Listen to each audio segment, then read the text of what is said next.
Nós abrimos a Escritura no capítulo 1 da carta de Paulo aos Efésios.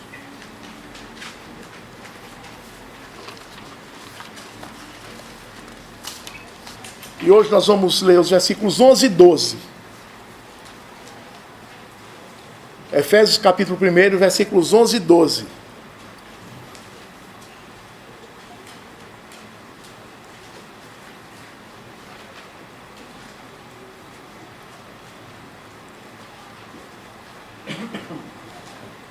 Diz assim a Escritura: nele digo, no qual fomos também feitos herança, predestinados segundo o propósito daquele que faz todas as coisas conforme o conselho da sua vontade, a fim de sermos para louvor da sua glória, nós os que de antemão esperamos em Cristo. Amém. Nós vamos pregar nesta noite sobre as bênçãos espirituais, a terceira parte, especificamente sobre a herdade dos crentes. Os crentes foram feitos herdeiros de Deus. A herança é sempre alguma coisa muito boa. É alguma coisa desejável. E é uma coisa aguardada com grande expectativa. Herança é um bem que nos é dado sem que tenhamos trabalhado para isso. Sem que tenhamos lutado por ela. Não fizemos nenhum esforço para receber uma herança. Outros suaram muito, se empenharam muito por construir, por trabalhar, por edificar, por produzir, amealhar. E os herdeiros são os beneficiados. Não derramaram uma gota de suor. E aquele que nos deixa a herança é sempre alguém muito perto, familiar. O pai, o marido, o avô, a mãe. São pessoas que já se foram, certamente já se foram, e deixam a herança. Nós sabemos que a herança deixadas por quem nada tem a ver com a pessoa. Mas esse não é o caso usual. Uma mulher era sozinha na vida, não tinha parente nem aderente, já estava idosa, fazia as coisas com muita dificuldade, então a vizinha ajudava, lavava os pratos, varria a casa, cuidava da casa dela e ainda ia dar uma mão na casa da vizinha. E um dia essa mulher morreu. Os vizinhos se juntaram, fizeram o enterro. Depois de alguns dias o oficial de justiça chega na porta da casa dela, bate, a identifica e diz: a senhora é herdeira de Dona Fulana. Ela se lembrou: o quê? Que surpresa, eu herdeira? Ela deixou toda a sua herdade para aquela vizinha, em gratidão a tudo quanto ela havia lhe feito. Quer dizer, são heranças que nada tem a ver entre o doador e o receptor. Mas existe também, irmãos, a herança que é chamada herança negativa. É aquela que nos é deixada, mas não consiste de bens. Ela consiste somente de dívidas. Né? Chamada herança negativa. Como aquele homem que morreu lá no Antigo Testamento. Ele morreu e deixou a viúva e os 2 filhos na maior penúria. Poucos dias depois que ele morreu, chega o credor na casa dela, querendo o dinheiro da herança, querendo o pagamento da dívida. E ela não tem com o que pagar. Pague com a sua herança. Eu não tenho herança. Então eu vou levar os seus 2 filhos como escravos, porque a lei da época permitia isso. Deu um prazo. E aquela mulher ficou desesperada e clamou a Deus. E Deus foi em socorro dela. E a acudiu, mandou o profeta na casa dela, que multiplicou o azeite e a farinha. E ela vendeu aquele azeite. E com o dinheiro ela pagou a dívida ao credor, livrando assim os seus 2 filhos, que mais tarde lhe seriam o esteio da sua velhice. Esse é um caso de herança negativa, só dívidas. Mas a herança, de modo geral, é sempre algo muito bom. E quando se é herdeiro de alguém que é rico, então isso garante ao herdeiro um futuro promissor. Você não vai ter problemas financeiros por toda a sua vida, porque você herdou uma grande fortuna. O seu testador era muito rico. Você vai ter suprimento material garantido por toda a vida. Irmãos, na verdade, Toda herança é boa, por menor que seja, é sempre boa. Se for uma herança pequena, nos permite comprar um bem de consumo, talvez nos permita imobiliar a casa, se não pudermos comprar uma casa, mas nos permite imobiliar a casa, que são bens de consumo, móveis que a gente utiliza, e é sempre bom dar uma repaginada na nossa casa. E até uma herança pequena nos permite fazer isso. O contexto da carta, nós já sabemos, Paulo está preso na cidade de Roma. E ao invés de lamuriar-se, reclamar-se da vida, fazer uma corrente de oração pela sua liberdade, por todas as igrejas que ele conhecia, que ele plantou, não. Pelo contrário, ele pega da pena e do papiro e começa a escrever uma carta para Éfeso a partir da prisão.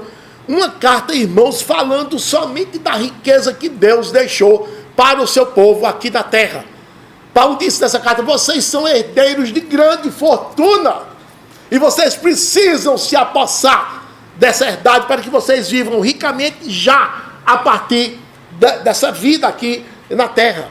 E tinha um emissário de Roma até a Ásia Menor chamado Tíquico, assistente de Paulo, e Paulo escreveu essa carta, selou-a e mandou por Tíquico para que ele entregasse lá à igreja de Éfeso e também às igrejas da região.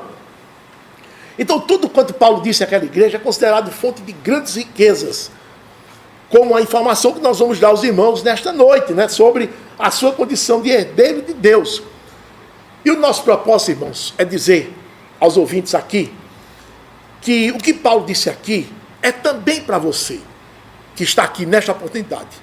Tudo quanto ele disse há 2000 anos para a igreja de Éfeso vale também para você. A mesma carta é como se tivesse sido encaminhada para você, porque você está no mesmo status dos crentes da igreja de Éfeso daquela época.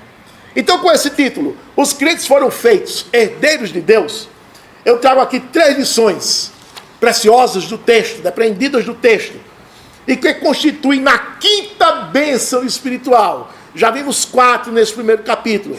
E hoje nós vamos falar sobre a 5ª bênção espiritual que Paulo relaciona aqui na sua carta. Então, como se deu esse processo em que nos tornamos herdeiros de Deus? Em primeiro lugar, nós nos tornamos herdeiros de Deus através de Cristo. Preste bem atenção. Veja a primeira frase do versículo 11, como está escrito. Nele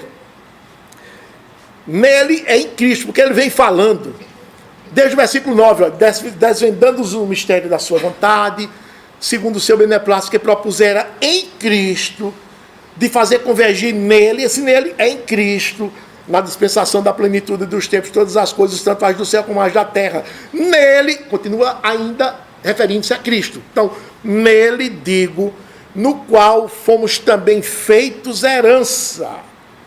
Nele digo, no qual, Jesus Cristo, fomos também feitos herança. O que foi que você já recebeu de herança na sua vida? Do seu pai, do seu avô, do seu marido, da sua avó, do seu tio? Já recebeu alguma coisa? Se você recebeu, você sabe muito bem que você recebeu por causa do seu parentesco com essa pessoa que lhe deixou a herança, do seu vínculo ali familiar com essa pessoa que certamente já se foi.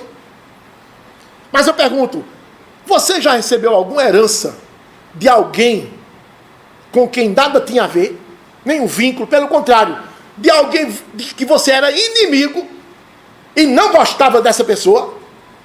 Duvido que você já tenha recebido a herança de alguém que você considerava inimigo. Então nós dizemos, não aconteceu. Mas escute, mas aconteceu. Não aconteceu, mas aconteceu. Porque foi exatamente esse o seu caso na sua relação com Deus. Você era inimigo dele, não gostava dele, fazia o contrário do que ele ordenava, não fazia o que ele mandava, e um dia ele atraiu você a si, a ele, puxou-lhe para junto de si e lhe adotou como filho. Você não é filho natural de Deus, você é filho por adoção. Então, se você tornou filho de Deus, você se tornou herdeiro automaticamente. Porque todo filho automaticamente é herdeiro. Não tem uma lei na face da terra que seja diferente disso. É filho, então é herdeiro. Isso tem a ver com adoção. Você se tornou filho de Deus por adoção. Agora, não importa se você é filho adotivo, se você é filho legítimo, não importa. Legítimo ou adotivo, você agora é herdeiro de Deus. Eu vou lhe expor como se deu essa adoção. O apóstolo diz aqui nesse versículo 11, que foi através de Cristo. Nele, digo, no qual fomos também feitos herança. Ora, Jesus, irmãos, é o único herdeiro de Deus. A Escritura deixa claro que ele é o único herdeiro de Deus. Abra a sua Bíblia em Marcos capítulo 12, segure Efésios, e veja Marcos capítulo 12, se eu não tenho razão no que digo. Jesus contou a parábola dos lavradores maus em Marcos capítulo 12, a partir do versículo 1. Eu quero que você acompanhe essa leitura que faremos até certa parte, para mostrar que a Escritura diz que Jesus é o herdeiro de Deus. Marcos 12 diz assim: depois entrou Jesus a falar-lhes por parábola. Um homem plantou uma vinha, cercou-a de uma sebe, construiu um lagar, edificou uma torre, arrendou-a a uns lavradores e ausentou-se do país. No tempo da colheita, enviou um servo aos lavradores para que recebesse deles dos frutos da vinha. Eles, porém, o agarraram, espancaram e despacharam vazio. De novo lhes enviou outro servo, e eles o esbordoaram na cabeça e o insultaram. Ainda outro lhes mandou, e a este mataram. Muitos outros lhes enviou, dos quais espancaram uns e mataram outros. Restava-lhes ainda um, seu filho amado. A este lhes enviou, por fim, dizendo: respeitarão a meu filho, não é possível. Mas os tais lavradores disseram entre si: este é o herdeiro, ora vamos, matemo-lo, e a herança será nossa. Essa parábola, sabemos, irmãos, o significado dela. Israel são os lavradores. Os profetas foram os servos que foram enviados por Deus para alertar o povo, e eles foram espancados e foram assassinados. Por fim, Deus mandou Jesus Cristo. Quando Jesus Cristo chegou, eles disseram: esse é o herdeiro, vamos, matemo-lo e fiquemos com a herdade. Então, Jesus foi chamado na Escritura de o herdeiro. Versículo 7. Mas os tais lavradores disseram entre si: este é o herdeiro. Então, Jesus, irmãos, é o herdeiro. Ele é o herdeiro de Deus. Agora, pasme com o que eu vou dizer. Deus pega a herança do seu filho e reparte com todos os filhos aos quais ele adotou. Por isso que Paulo diz: nele, em Cristo, digo, no qual fomos feitos herança. Deus não adotou diretamente ninguém, mas o fez através de Cristo. Conta-se que um homem rico tinha um filho, somente um filho, filho único, ele, a esposa e o filho. E esse filho, na escola, fez amizade com um colega de classe. Esse homem era muito rico e o colega de classe lá do filho do rico era um menino pobre. Mas a amizade deles era tão íntima como se fossem irmãos. O filho do rico gostava daquele menino pobre muito, irmãos. E eles estudavam juntos, e ele levava-o para casa para brincar. Depois o homem rico levava o garoto de volta para casa. Formou uma amizade com os pais do menino, que eram bem pobres, e eles aqui eram bem ricos. E aqueles meninos foram crescendo, e às vezes no tempo de férias, e o pai rico ia para a Europa e levava o garoto também para fazer companhia ao seu filho, ia para os melhores restaurantes, para os melhores hotéis, levava o garoto também, os melhores hotéis, levava o garoto também. Comprava roupas de grife para o garoto, para que ele não ficasse diminuído com relação às roupas finas que ele comprava para o seu filho. E ele fazia aquilo por amor ao seu filho. Ele fazia tudo aquilo com aquele garoto por amor ao seu filho. Por isso que nós dizemos: Deus não adotou ninguém diretamente. Ele nos adotou como filhos por amor ao filho dele. E agora, como filho de Deus, você é membro da família de Deus. E isso tem tudo a ver com comunhão. Você foi adotado, você foi tornado filho, você foi tornado herdeiro. Você se tornou herdeiro de Deus em Cristo, de toda a riqueza do Pai. E essa herança de Deus, você sabe qual é? É o seu reino, irmãos, com todas as bênçãos próprias do seu reino. Gálatas 5:21, uma página atrás de onde você está, diz assim, 19-21. Ora, as obras da carne são conhecidas e são prostituição, impureza, lascívia, idolatria, feitiçaria, inimizade, porfia, ciúmes, iras, discórdias, dissensões, facções, invejas, bebedices, glutonarias e coisas semelhantes a estas, a respeito das quais eu vos declaro, como já outrora vos preveni, que não herdarão o reino de Deus os que tais coisas praticam.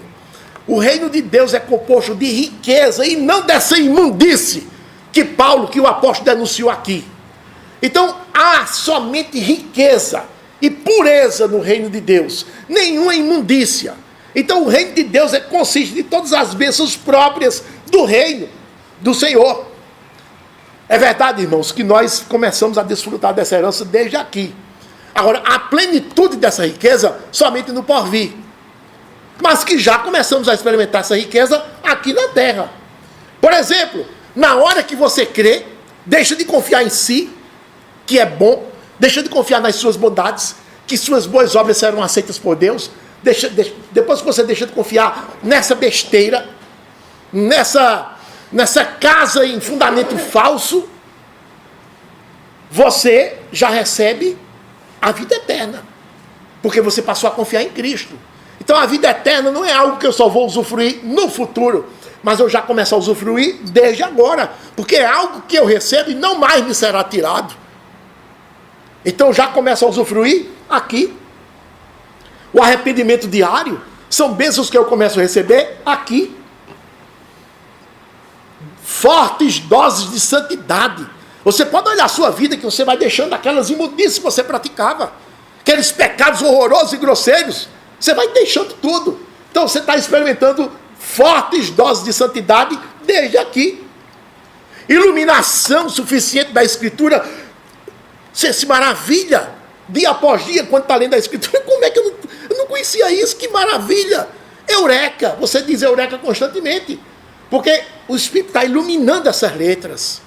Sabemos que a Bíblia é um livro como qualquer outro, com capa, páginas, letras, mas é um livro como nenhum outro. Porque ele lê você, quando você o lê, ele é que está lendo você. E quando o Espírito acende essas letras aqui, conferindo vida, então você se maravilha pelo que você aprende da palavra de Deus, mediante o professor chamado Espírito Santo. Então são bênçãos que você recebe já aqui na terra. Já recebemos a companhia do Senhor também, o Espírito Santo. Eis que estarei convosco todos os dias até a consumação do século. É uma garantia que o Senhor está conosco. Bondade e misericórdia me seguirão todos os dias da minha vida. Enquanto eu estou aqui, já usufruo da bondade e a misericórdia todos os dias durante a minha vida. A oração, irmãos, essa bênção riquíssima na qual eu falo com o Senhor, sem usar tim, nem oi, nem claro, nem velox, nada, nada, nada. Basta fechar os olhos, entrar no meu quarto, onde quer que eu esteja, eu falo com o Senhor, a hora que eu quero. Não preciso marcar audiência com o soberano do céu e da terra. Que bênção nós experimentamos já aqui. Agora, a plenitude disso somente lá. Se aqui a gente já usufrui de tudo isso, imagine quando chegarmos lá. A quantidade de riqueza que nós vamos experimentar e provar. Mas ainda eu lhe digo mais. Como herdeiro, você também tem uma parte dura a participar aqui nesta terra. É o que se chama o osso. Você é chamado também a roer o osso. Enquanto você come partes de carne mole, também você é chamado a comer o osso. A roer o osso, melhor dizendo. Romanos 8, versículo 17. Paulo, falando desse mesmo assunto, ele diz o seguinte.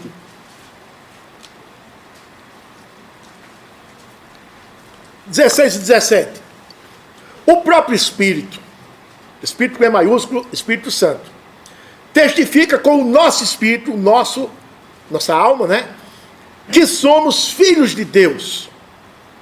Ora, se somos filhos, somos também herdeiros. Está só falando de coisa boa. O Espírito Santo diz a mim que eu sou filho de Deus. Aí, versículo 17, se eu sou filho, também sou herdeiro de Deus. Muito bom. Herdeiro de Deus, muito bom. Co-herdeiro com Cristo, muito bom. Agora escute. Se com ele sofremos, também com ele seremos glorificados. Então aqui o apóstolo está falando em duas partes da nossa herança. Sofrimento e glória. E qual é aquele que cita primeiro? Sofrimento. Olha na história da igreja, olha o Senhor Jesus Cristo, o que ele sofreu aqui, antes de entrar na glória. Olha os apóstolos, os pregadores fiéis, o quanto eles sofreram aqui na terra, por causa da palavra de Deus. Antes de entrar na glória, foram assassinados, degolados, cerrados ao meio, como diz Hebreus capítulo 11. Homens dos quais o mundo não era digno, andaram errantes pelos antos e pelas cavernas da terra, afligidos, maltratados, esfomeados. Sofreram. O que é isso? Eles estão recebendo a herança do sofrimento, para depois receber a herança da glória. Se com ele sofremos, também com ele seremos glorificados. No contexto do versículo 17, está falando da herança. A minha herança é composta de sofrimento e de glória. É assim que o apóstolo se expressa. Isso eu preciso dizer também, que você, como herdeiro de Deus, na sua vida também vão acontecer essas coisas. Por isso que Paulo, irmãos, ele chamava constantemente os crentes. Ele ficava lembrando, para você não pensar que a vida cristã é somente um flosô, é somente uma vida cor-de-rosa, cheia de músicas. Não é. A vida cristã é dura. Primeiro, 2 Timóteo, segura Efésios, veja 2 Timóteo, capítulo 1, versículo 8. Não te envergonhes, portanto, do testemunho de nosso Senhor, nem do seu encarcerado, que sou eu. Pelo contrário, participa comigo de quê? Dos sofrimentos a favor do Evangelho, segundo o poder de Deus. Participe, meu filho, do sofrimento. E ele estava sempre chamando os crentes a isso. Capítulo 2 de 2 Timóteo, versículo 4.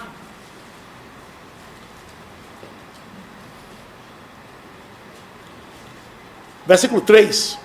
Participa dos meus sofrimentos, como bom soldado de Cristo Jesus. Então Paulo tinha consciência que o sofrimento faz parte da nossa vida aqui, porque nós somos herdeiros de Deus. Então, na herdade de Deus, tem uma parte do testamento que é de sofrimento. E nós somos chamados a participar dessa herança, mas depois da glória. Então Paulo sempre disse isso, nunca enganou ninguém. Esses crentes que chegam nas igrejas atrás de bênçãos, eles podem encontrar um falso pregador que diz, o evangelho é só de bênçãos. Não é, estão mentindo. O evangelho tem a parte dura para você sofrer.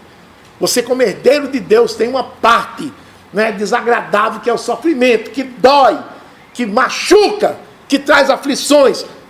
Depois vem a glória. Você vai ser incompreendido, vai ser caluniado, vai ser difamado, vai sofrer rejeição de parentes, pode ter o casamento rompido, desfeito, pode perder os seus filhos não querem mais saber de você, pode perder esposa, perder marido, pode sofrer surras, açoites, prisões, escárnios, cuspidas no rosto, afrontas, mentiras, será chamado de pregador de doutrinas do diabo. Essa é uma parte da herança que ele cabe como filho de Deus nesse mundo. Não tem como fugir disso. Isso faz parte do decreto do Senhor. Agora, no céu não. Você vai gozar de plenitude dessa herança. Será somente a parte boa. Jesus, quando contou a história do rico que estava no inferno e do mendigo Lázaro que estava no céu, ele disse assim, tu estás aí em tormento, mas Lázaro está aqui consolado. Nenhuma aflição mais para Lázaro. Lucas 16, 25. Ele disse no Sermão do Monte que os limpos de coração serão bem-aventurados porque verão a Deus. No céu você vai ser Deus em Cristo Jesus, face a face, Mateus 5,8. Pedro afirma que no céu é um lugar onde habita a justiça, segundo Pedro 3,13. E quando nós olhamos ao nosso redor, irmãos, essa injustiça que graça no nosso meio, ao nosso redor, na classe política, em todas as camadas da sociedade. Nós não sabemos mais o que é justiça, mas a Escritura diz, no céu vai habitar somente a justiça. Segundo Pedro 3,13, João afirmou que Deus habitará com os crentes. Apocalipse 21:3. Jesus disse que nos foi preparar lugar e voltará para nos buscar, para que onde Ele estiver, estejamos também nós. João 14:3.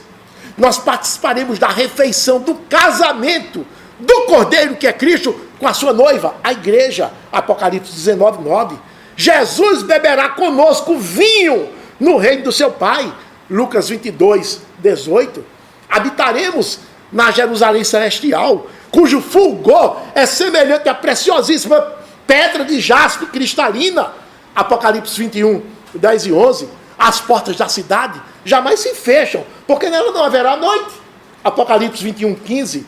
Nessa cidade, a nossa futura morada, não entrará nada que seja contaminado. Apocalipse 21:27. Todos os crentes contemplarão a face de Jesus, e na fronte de cada um dos crentes estará o nome dele. Apocalipse 22:4. A luz de Deus brilhará sobre os crentes, e eles reinarão pelos séculos dos séculos. Apocalipse 22:5. A plenitude da herança só gozaremos no céu. Aqui tem muita coisa boa, conforme eu já disse. Mas a herança da aflição é muito maior. Então, irmãos, tornamos-nos herdeiros através de Cristo.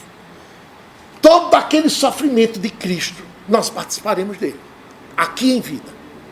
Nós somos herdeiros, co-herdeiros com ele. Dentre todos os ricos, nós podemos nos considerar os mais ricos, porque somos herdeiros daquele que detém todas as riquezas da criação e das coisas que não foram criadas também, mas sempre existiram. Aí eu lhe pergunto, sendo você tão rico, meu irmão, herdeiro de Deus, detentor de todas as bênçãos espirituais, porque é isso que você é. Pergunto, sua vida espiritual transparece essa riqueza? Você mostra toda essa riqueza na sua vida espiritual? Ou você mostra, pelo contrário, extrema pobreza espiritual? Pois, sendo riquíssimo, vive de modo paupérrimo, do ponto de vista espiritual, distante da fonte de toda a riqueza que Deus lhe proveu.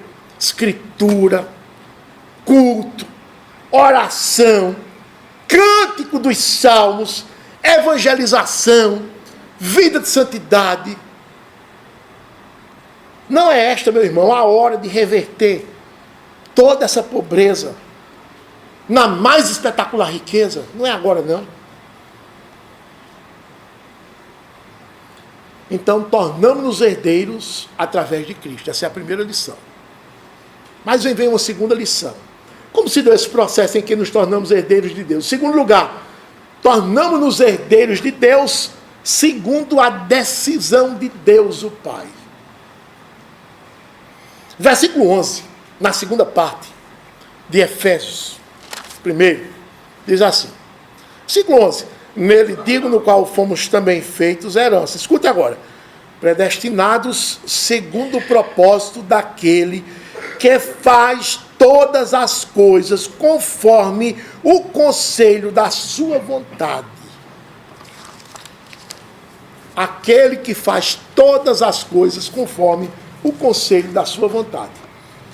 Nesse ponto aqui, Paulo está dizendo que a decisão, a autorização que foi emitida para que nos tornemos herdeiros de Deus, proveio exclusivamente do conselho de Deus. O apóstolo aqui está falando de quê? Do decreto de Deus. Quando ele fala do conselho de Deus, ele está se referindo ao decreto de Deus.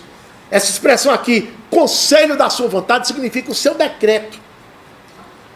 O decreto de Deus é o planejamento que ele fez antes da fundação do mundo. O planejamento de todas as coisas. a criação do cosmos, dos planetas, dos astros, criação dos homens, onde os homens vão morar, em que tempo vão morar, como será o seu status, seu nome, sua raça, seu grau intelectual, seu nível de posses, sua beleza física ou sua feiura, sua condição de saúde ou de enfermidade, tudo com quem você vai casar, quantos filhos você vai ter, qual será a condição dos seus filhos, tudo está no decreto de Deus. Se ele fez esse planejamento tudo, depois que ele fez esse planejamento, irmãos, ele fechou o projeto depois de assinar, lançar sobre o projeto a assinatura final, e agora começou a cumprir. Nunca ele vai abrir o projeto de novo para retocar, nunca. O projeto é irretocável, porque é perfeito. Terminou o projeto, começa a cumprir. Ele é inalterável. Raciocine comigo. Nada havia antes da criação.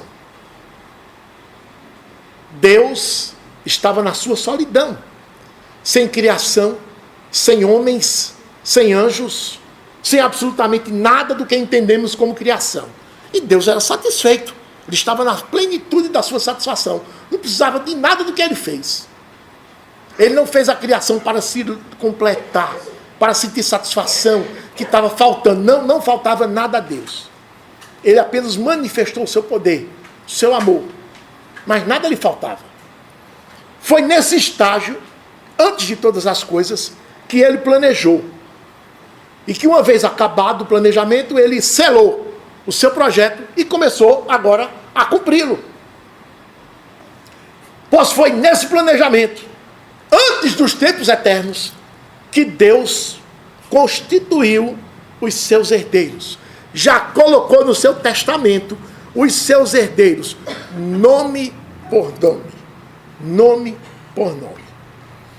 Abre a escritura em Isaías 48.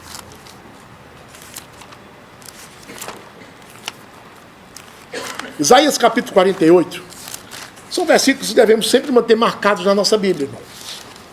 Versículo 3. Isaías 48, 3. As primeiras coisas, desde a antiguidade, as anunciei.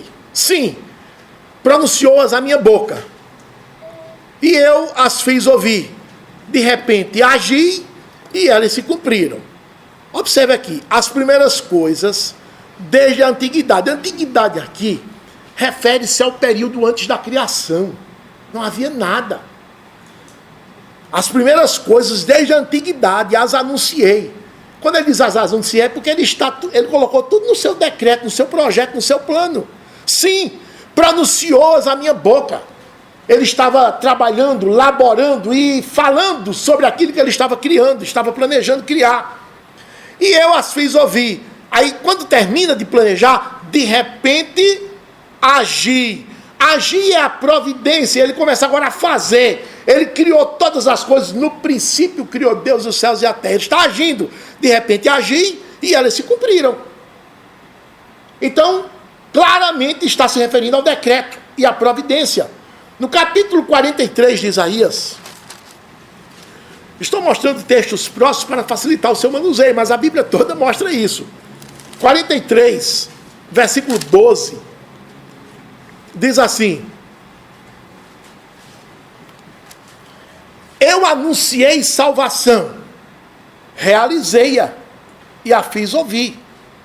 Eu anunciei salvação, realizei-a e a fiz ouvir. Então ele planeja e ele executa. No capítulo 46 de Isaías, versículos 9 a 11, Isaías 46, de 9 a 11, lembrai-vos das coisas passadas da antiguidade.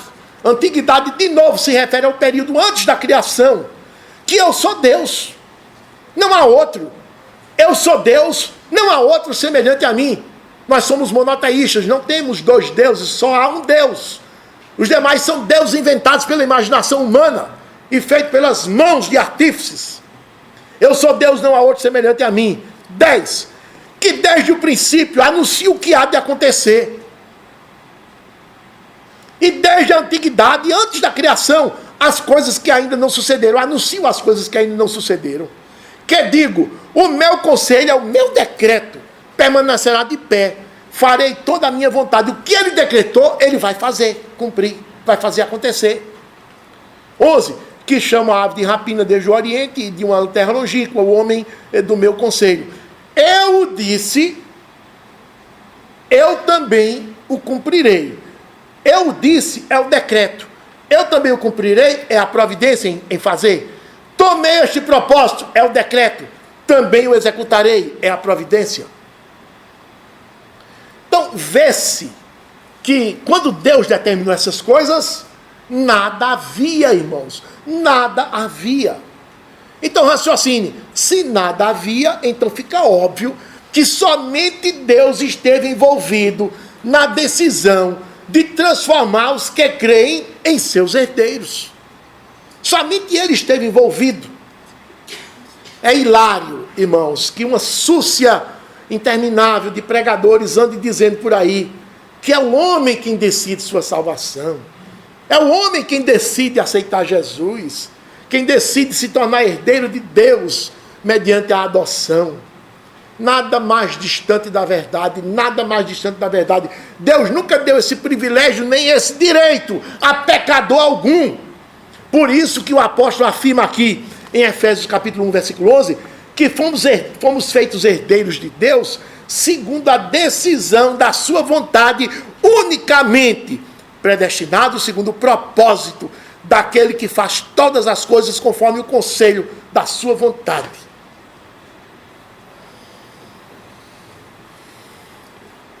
Observe as palavras aqui que ele usa.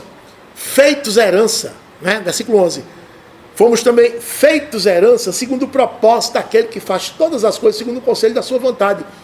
E há mais, irmãos, ainda afirma o apóstolo dizendo no começo da segunda parte do versículo 11, que nós fomos predestinados para essa condição de herdeiros. Observou isso?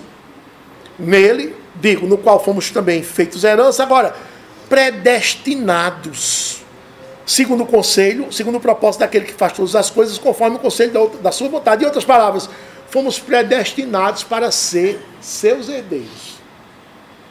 Predestinados para ser seus herdeiros. Isto é, a coisa não foi decidida no tempo. A coisa foi decidida na eternidade. Na eternidade passada, antes dos tempos. O destino de que seríamos herdeiros de Deus foi traçado e decidido lá atrás. Antes que eu existisse. Antes de todas as coisas. Aí eu pergunto, como poderia um pecador entrar no conselho de Deus, lá na eternidade passada, e estar ali ajudando Deus na elaboração do projeto, do decreto, fazendo o testamento de Deus, dos seus herdeiros, colocando nome por nome? Como é que o pecador poderia ter entrado nesse conselho? Como poderia? É por isso que o profeta, amando de Deus, faz uma pergunta irônica aos pecadores. E é um versículo que você tem que ter decorado na sua escritura. Jeremias 23, 18. Grave esse versículo, irmãos. Risque aí, sublinhe, decore, memorize, faça tudo com esse versículo. Jeremias 23, 18. Ironicamente, Deus manda Jeremias perguntar quem foi que esteve no conselho de Deus. Versículo 18 de Jeremias 23 está escrito assim: porque quem esteve no conselho do Senhor e viu e ouviu a sua palavra? Quem esteve atento à sua palavra e a ela atendeu? Quem foi? Resposta: ninguém. Por isso que ninguém manda nos atos que acontecem debaixo da soberana vontade de Deus. Vê-se por aí que a falta de conhecimento e a falta de respeito para com Deus, suas palavras e suas obras da parte dos falsos pregadores é estarrecedora. Eles desmerecem Deus, irmãos, abertamente, cinicamente, dizendo que é o pecador quem decide as coisas eternas com relação à sua alma, ao seu destino. Assim, irmãos, a suma é: os crentes foram feitos herdeiros de Deus por decisão única e irrevogável do próprio Deus. E a ocasião em que isso foi feito foi antes da fundação do mundo. Foi ali que Deus nos predestinou para sermos seus herdeiros. Foi ali que Deus estabeleceu e selou o seu testamento de quem seriam os beneficiários da sua herança. Os que crescem. Faço uma aplicação e digo o seguinte: um homem muito rico deixou o seu testamento para 2 filhos. Só tinha 2 filhos. O mais velho tinha 20 anos. E o mais novo, 3 anos. Todos seus bens e direitos e riquezas ele transferiu para esses 2 filhos. O filho de 20 anos compreendeu logo tudo. Seus direitos, suas possibilidades, aquilo que ele poderia fazer com toda aquela fortuna, para quanto tempo ele gozaria de tranquilidade financeira. Fez logo essas contas e respirou folgado. Mas o filho de menor, de apenas 3 anos de idade, não compreendia nada dessas coisas espirituais, materiais, quero dizer. Era riquíssimo, mas não dava a menor importância a isso. Sua preocupação era brincar de bonequinhos, de carrinhos, ver desenhos animados, por causa da sua meninice. 2 herdeiros, um consciente e um alheio. 2 herdeiros de uma fortuna incalculável. Um sabendo tudo, outro sabendo de nada. Pergunto, você se assemelha a qual desses 2 filhos? Ao de 20 anos ou ao de 3 anos? Você, por exemplo, já tem a consciência de quão rico é em Cristo Jesus? Você já tem a consciência que já pode usufruir, desde agora, das maiores e mais ricas bênçãos espirituais da parte de Deus que Ele deixou para você, com ordem para que você usufruísse? Você vive como rico ou como pobre espiritual? Você vive como de 20 ou como de 3?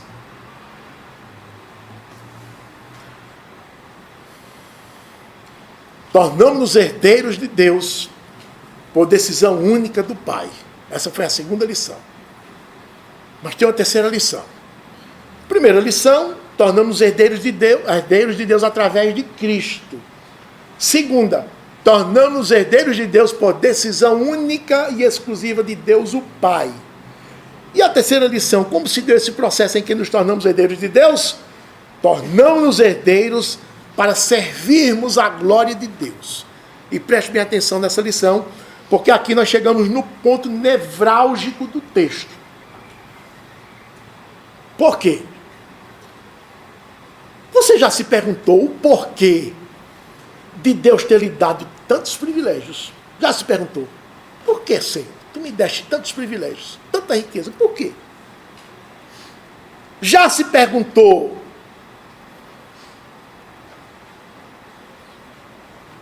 quais são as razões pelas quais Deus lhe colocou num status tão elevado? Se já se perguntou, então certamente você já chegou à conclusão de que não foi por mérito seu que você chegou a esse nível de privilégios da parte de Deus, de ser riquíssimo, de se tornar herdeiro de Deus. Não foi por mérito seu, porque mérito você não tem nenhum. Se já se perguntou o porquê, e se já olhou cuidadosamente o texto, então você já chegou à conclusão de que Deus lhe deu todos esses privilégios, toda essa riqueza, com o objetivo único de levantar para si um povo que servisse para a sua glória. Versículo 12. A fim de sermos, tudo que ele disse antes, a fim de sermos, ele nos deu tudo que disse antes, a fim de sermos para louvor da sua glória, nós os que de antemão esperamos em Cristo. Então, dentre os pecadores caídos, Deus resolveu levantar um povo que vivesse ao estilo da perfeição de Deus, exibindo a glória do Senhor. E eu vou detalhar para você o que significa a glória do Senhor. A glória do Senhor é o conjunto das suas perfeições, tanto de caráter como de obras. A sua santidade, a totalidade da perfeição de todos os seus atributos. A glória do Senhor é a exibição da sua justiça, do seu poder criador, do seu poder mantenedor. Ele criou e mantém todas essas coisas. A glória do Senhor é a sua capacidade ilimitada em perdoar. Ele é clemente, é um Deus perdoador. A glória do Senhor é a sua justiça em reprovar pecadores e a sua graça em salvar pecadores. A glória do Senhor é a manifestação da sua misericórdia sobre todos os homens, em todos os tempos, mas também a sua misericórdia sobre toda a criação, sobre animais, sobre árvores, sobre o ambiente, sem exceção. Quer dizer, o conjunto dessas perfeições, do caráter que formam o interior de Deus e das suas obras, é o que se chama de glória do Senhor. Essa é a glória do Senhor. Deus, então, resolveu levantar um povo para exibir tudo isso no seu viver diário. Dentre muitos textos da Escritura, vou apresentar somente um. 1 Pedro, capítulo 2. 1 Pedro, capítulo 2. Imagine que Pedro está falando agora em nome de todos os textos que foram citados, desde Gênesis até aqui. 1 Pedro, capítulo 2, versículo 12.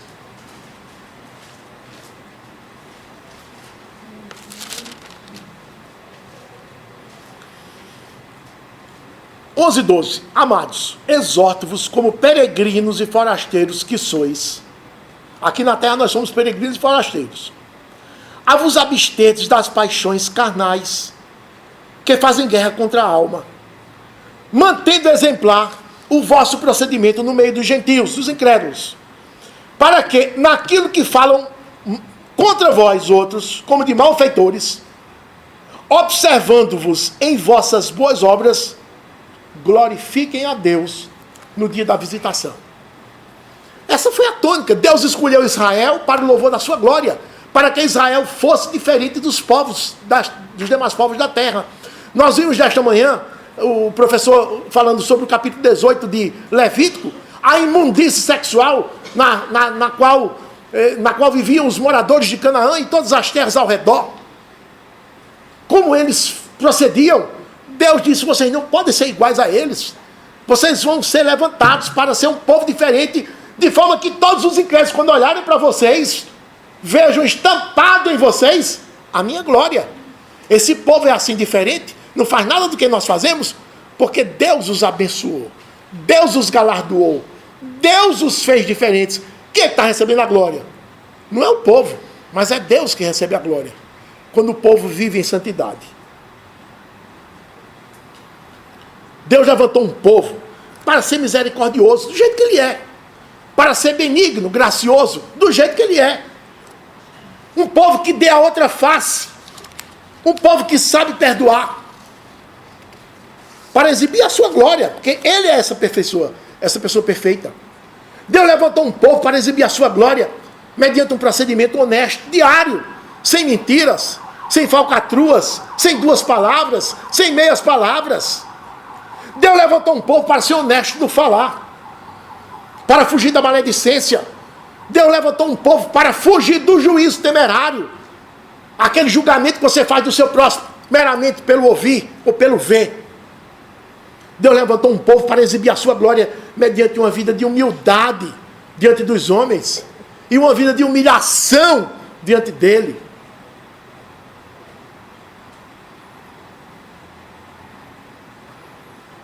É isso que significa exibir a glória de Deus.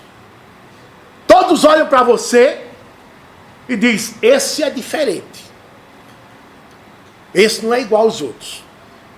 Quando as pessoas dizem isso, estão glorificando a Deus que fez isso em você. Você não se fez isso sozinho, você não tem condições. E é isso que Paulo vai dizer, que tudo isso é possível ao cristão viver. Porque Deus também fez a provisão. Ele nos predestinou para esperarmos em Cristo. Veja, capítulo 12, versículo 12 de Efésios 1. A fim de sermos para louvor da sua glória. Essa frase agora. Nós os que de antemão esperamos em Cristo. Essa frase significa que Deus provisionou um depósito de forças, de armas, para que você possa viver aqui no mundo glorificando o Pai. Cristo é a fonte de toda a riqueza, de toda a capacitação, onde você busca forças para exibir o caráter de Deus aqui no mundo. Nós esperamos em Cristo, nós não esperamos na nossa força, nós esperamos em Cristo, disse o apóstolo aqui. Então, como é que eu, pecador, poderia exibir a glória de Deus aqui? Eu tenho força para isso? Não tenho. Nós só podemos exibir a glória do Senhor se esperarmos em Cristo. E é o caso do herdeiro, é o caso do cristão. Ele espera em Cristo. Aliás, você não entrou no Evangelho porque deixou de esperar em si? Deixou de confiar em si? Passou a esperar em Cristo? Passou a confiar em Cristo? Não foi por isso? Então você continua durante toda a vida cristã esperando só em Cristo. É nele onde está a força para você ser perdoador, para você viver em santidade, ser honesto, estar disposto a perder, contanto que manifeste a santidade de vida. Você perde tudo, inclusive até a própria vida, contanto que não peque contra o Senhor. Agora, irmãos, durante a história da salvação, o povo que foi predestinado para viver para a glória de Deus, teve momentos horríveis, em que, ao invés de viver para a glória de Deus, viveu para a vergonha do nome de Deus. Veja Ezequiel 36.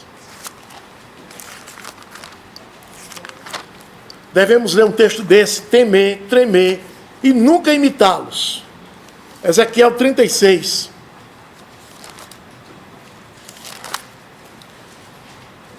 Versículos 22 e 23. Veja a denúncia que Deus faz, através do profeta Ezequiel. Ezequiel 36, 22 e 23. Dize, portanto, a casa de Israel: assim diz o Senhor Deus, não é por amor de vós que eu faço isto, ó casa de Israel, mas pelo meu santo nome que profanastes entre as nações para onde fostes. Vindicar é reclamar, exigir. Vindicarei a santidade do meu grande nome, que foi profanado entre as nações, o qual profanastes no meio delas. As nações saberão que eu sou o Senhor, diz o Senhor Deus, quando eu vindicar a minha santidade perante elas. Ele está dizendo assim: eu criei vocês para que vocês manifestassem a minha glória, mas o que vocês fizeram foi envergonhar o meu nome entre as nações para onde vocês foram. Mas nem por isso eu vou deixar de honrar o meu nome entre as nações. Eu vou exigir, eu vou vindicar a santidade do meu santo nome, independente de vocês. Eu vou fazer isso, porque vocês não fizeram. Eu levantei vocês para fazerem, e vocês fizeram o contrário, vocês envergonharam. E a mesma coisa ele diz em Romanos, sabe, em Romanos, capítulo 2. Romanos, capítulo 2. Versículo 24.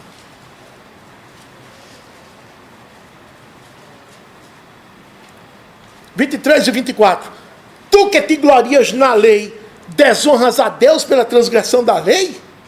Pois, como está escrito, o nome de Deus é blasfemado entre os gentios por vossa causa. Mas a Escritura quer que nós vivamos para a glória do Senhor, a fim de sermos para louvor da sua glória. Os crentes devem viver de tal maneira que todos os homens, ao olharem para a vida dos crentes, para a vida da igreja, louvem a perfeição de Deus em ter levantado um povo com esse comportamento, um povo com esse procedimento. É isso que o Senhor quer. A sua vida cotidiana glorifique a Ele, enalteça as obras e o caráter dele. Eu pergunto a você nesse momento, você vive para a glória de Deus? As pessoas ao seu redor, vendo o seu procedimento, glorificam a Deus? Que Deus maravilhoso! Como é que Deus pode ter pegado um pecador terrível desse e transformado nessa pessoa que eu conheço? É assim que as pessoas dizem a seu respeito?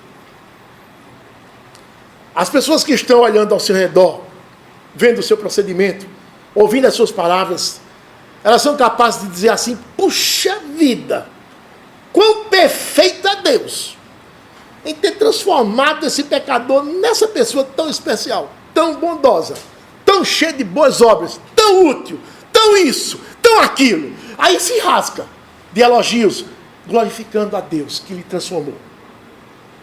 É esse o seu caso?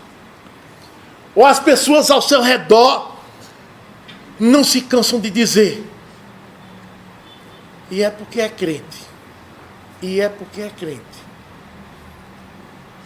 Qual das duas situações você está inserido?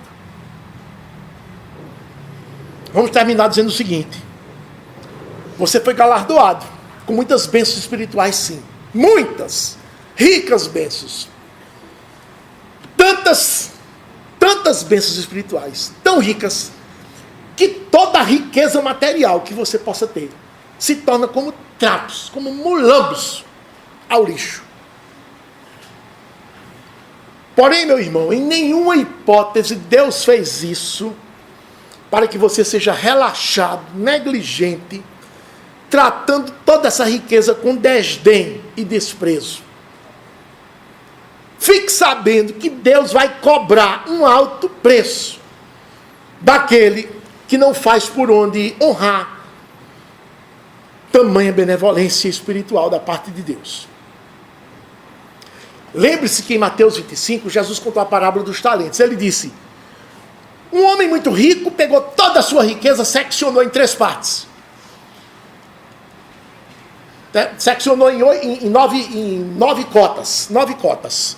5 cotas deu a um dos servos, 3 cotas deu a outro servo, e 1 cota deu ao outro servo, conforme a capacidade de cada um deles. Se ausentou do país. E disse: quando eu voltar, nós acertaremos as contas. Ele confiou para que eles trabalhassem aqueles talentos, que representavam toda a riqueza daquele homem. Se ele estivesse presente, ele saberia como administrar a sua riqueza. Mas ele teve que viajar e passar um tempo fora. E ele confiou a sua riqueza integral nas mãos desses 3 servos, dando-lhes cotas conforme a capacidade. 5, 3 e 1.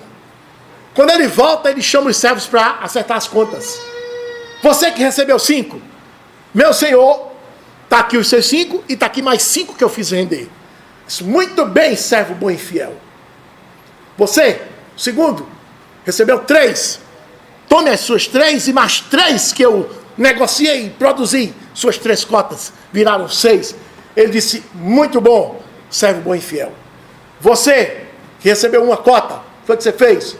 Tive medo do Senhor, o Senhor é muito rigoroso, muito rico e eu sou pobre e tal. Peguei o seu talento, me enterrei. Toma, está aqui, o Senhor me deu. Do mesmo jeito que o Senhor me deu, está aqui. Servo mau e negligente. Foi isso que o Senhor fez com aquele servo. Deus lhe deu dos seus talentos. Lhe deu sim. Seus talentos estão nas suas mãos. Os talentos de Deus estão nas suas mãos. E Ele vai cobrar de você o que você está fazendo com os talentos que Ele lhe deu. Ele vai cobrar. Os talentos representam toda a sua riqueza. E Ele colocou nas suas mãos. Você sabe disso. Mas Deus, como Pai, Ele disciplina, sabemos, pesadamente, os filhos emperrados, filhos desatentos, filhos desprezadores dos altos privilégios recebidos. Ele disciplina. Portanto, é fácil concluir que você precisa ter urgência e se empenhar por fazer valer na sua vida toda essa riqueza que Deus colocou nas suas mãos. Faça isso com urgência, porque Ele há de requerer contas de você. Você vai ouvir a seguinte frase, presta atenção: Grave essa frase que você vai ouvir na hora do acerto de contas. O que foi que você fez com a riqueza que eu disponibilizei para você usar? O que foi que você fez? Preste atenção que você vai ouvir essa frase na hora do acerto de contas seu com Deus. Você é herdeiro de Deus. Está toda a riqueza aí. Use-a. Seja rico espiritualmente. Seja riquíssimo em santidade. Riquíssimo em apego à Escritura. Riquíssimo em oração. Riquíssimo em apreciar o culto. Riquíssimo em evangelização. Riquíssimo em comunhão com os irmãos. Seja riquíssimo. Porque menos do que isso, você vai se acertar com Deus. Quem tem ouvidos para ouvir, ouça o que o Espírito diz às igrejas. Amém. Vamos baixar as nossas cabeças e vamos orar.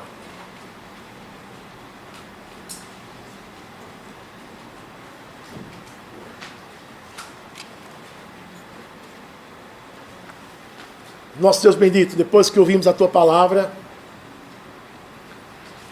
só temos uma coisa a dizer. Estamos envergonhados, decepcionados, tristes, sentindo toda a nossa pobreza, a despeito de sermos as pessoas mais ricas do mundo. Como é terrível, Senhor, a nossa condição, nossa situação. Como somos pobres, miseráveis, Senhor. Como somos negligentes diante de Ti. Sendo Teus herdeiros, Senhor, vivemos com migalhas. Vivemos numa pobreza espiritual, uma miséria, na verdade. A Escritura não é nosso livro de apego. A oração não é nossa prática de apego. O prezar o culto, o dia do Senhor, não tem sido, Senhor, nossa prioridade no dia do Senhor. Essa vida, Senhor, tem sido um amontoado de falhas. E por isso te pedimos perdão. Pedimos que Tu nos assistas nas nossas fraquezas. Para que comecemos a nos movimentar. Sairmos desse marasmo. Sairmos dessa estática, Senhor, espiritual, na qual nos encontramos. E quanto à evangelização, Senhor, temos sido mais pobres do que os mais pobres. Essa boca tem estado calada, fechada. Não estamos querendo pagar o preço, Senhor, da rejeição, de ter a porta batida na cara. Não queremos pagar o preço de manusearmos bem a Tua palavra para respondermos a todos aqueles que pedirem a razão da esperança que há em nós. E por isso temos preferido, Senhor, a preguiça, a inércia e o conforto da nossa casa. Muito mais fácil, Senhor, do que sairmos à evangelização. Esquisito, Senhor, temos sido mais pobres do que todos os pobres. Nossa igreja tem diminuído, Senhor. E Tu nos ordenaste, ó Deus, que fôssemos e pregássemos o Evangelho, a fim de que arregimentássemos o povo santo para a Tua grei. Mas, ó Deus, enquanto estivermos vivos, há esperança. E nós confiamos em Ti, que Tu has de reverter essa nossa situação. Reverte, Senhor. Nem que para isso tenhas que mandar aflições sobre nós, apertar-nos, ó Deus, a fim de que saiamos do nosso conforto. Aperta com todos os membros da igreja. Para que cada um sinta, Senhor, o peso daquilo que Tu sentiste na cruz. E cada um saiba, Senhor, que Tu não estás de brincadeira para conosco. Perdoa os nossos pecados, Senhor. Livra-nos do mal. Dá-nos uma semana na Tua presença. Tem misericórdia de nós. Dá que possamos estar assistindo os núcleos semanalmente, no meio da semana. Possamos ter uma vida de oração dinamizada. Uma vida de apego à Tua palavra, dinamizada. Dá-nos compreensão do texto toda vez que lermos. Enquanto, ó Salvador, Teu livro nós lemos, abre os nossos olhos. Nós queremos ver além da mera letra. Queremos ver a Ti, Senhor. Tem misericórdia de todos nós. Espere-nos em paz, em nome de Jesus. Amém.